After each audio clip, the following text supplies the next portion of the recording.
సిద్దిపేట జిల్లా గజ్వేల్ శ్రీ లక్ష్మీ వెంకటేశ్వర స్వామి ఆలయం వద్ద సోమవారం ఆలయ కమిటీ శాశ్వత సభ్యుల ఆధ్వర్యంలో రాజగోపుర నిర్మాణానికి భూమి పూజ కార్యక్రమం ప్రముఖ సిద్ధాంతి శ్రీమన్ సంపత్ కుమార్ ఆచార్య పర్యవేక్షణలో నిర్వహించారు.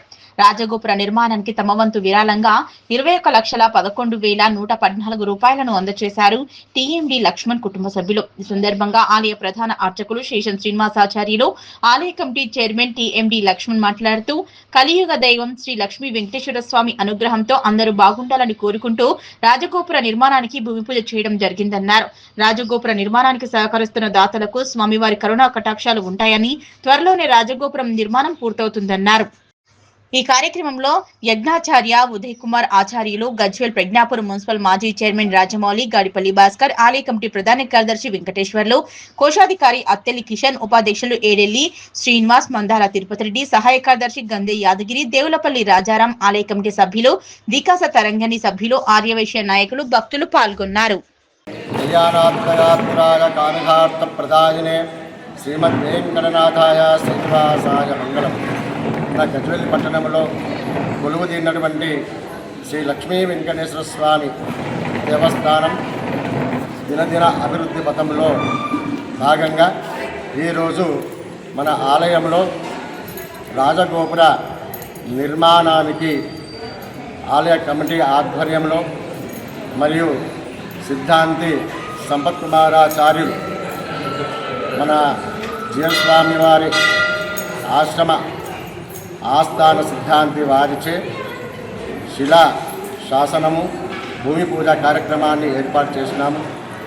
మన సాంప్రదాయంలో వెంకటేశ్వర స్వామి ఆలయ గోపురము తలస్థానము అయితే ద్వయస్తంభమేమో నాభిస్థానం అంటారు, మన రాజగోపురమేమో పాదస్థానం అని అంటారు.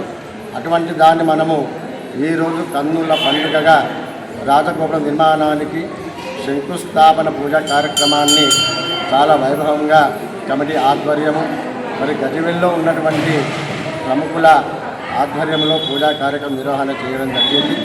ఆ స్వామివారి అనుగ్రహం చేత ఈ రాజగోపుర నిర్మాణాన్ని అతి త్వరలో దాదాపుగా మనకు వెంకటరెడ్డి స్థపతి గారు చెప్తున్నారు, ఒక 8 నుంచి 9 నెలల వరకే అందిస్తామని చెప్తున్నారు.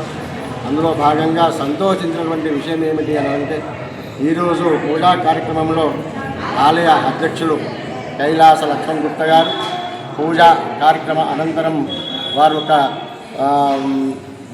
శాసనాన్ని అందించినారు. మహారాజ పోషకులుగా వారిని గుర్తించడం జరిగింది. అందులో 21,11,114 రూపాయలు వారు కేటాయించడం జరిగింది. వారికి ఆలయ మహారాజ పోషకుల గుర్తింపు ఆలయ కమిటీ వారు ఇదివరకే మనం చేయాలి, ఇటువంటి అమౌంట్ ఇచ్చే వరకు మేము చెప్పడం జరిగింది. ఈ రోజు నుండి వారు ఆలయ మహారాజ పోషకుల వాళ్ళు గుర్తించడం జరుగుతుంది. అందులో భాగంగా ఇంతకుముందే చిన్న సమావేశంలో కూడా వాళ్ళు తోచిన విధంగా 1,00,000, 2 లక్షల రూపాయలు ఈ విధంగా ఒక దాదాపు 10 లక్షల దాకా చందాలు కూడా స్వామివారు తెప్పించుకోవడం జరిగింది. భక్తుల ఆనందంతో ఉత్సాహంతో ముందుకు వచ్చి ఈ యొక్క రాజగోపుర నిర్మాణానికి సహశక్తిగా వాళ్ళు సహకారం అందించాలని కోరుకుంటూ వారికి అనేక మంగళాశాసనాలు చేస్తున్నాము. ఈ యొక్క ఆలయ అభివృద్ధి కేవలం కమిటీ ఆధ్వర్యము భక్తుల సహాయ సహకారంతోనే జరుగుతుందని ఈ కార్యక్రమంలో మీకు చెప్పడం జరుగుతుంది. జై శ్రీమన్నారాయణ.